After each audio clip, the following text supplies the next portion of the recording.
How to hide like count on Instagram.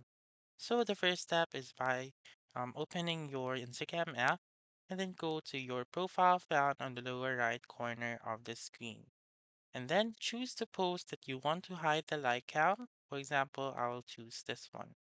Simply click on this three dots found on the upper right corner of that post and click on hide like count right here. And then you may also do this to other posts. Click on that three dots, click on hide like count, and what this will do is that you may be able to see the like count of your post.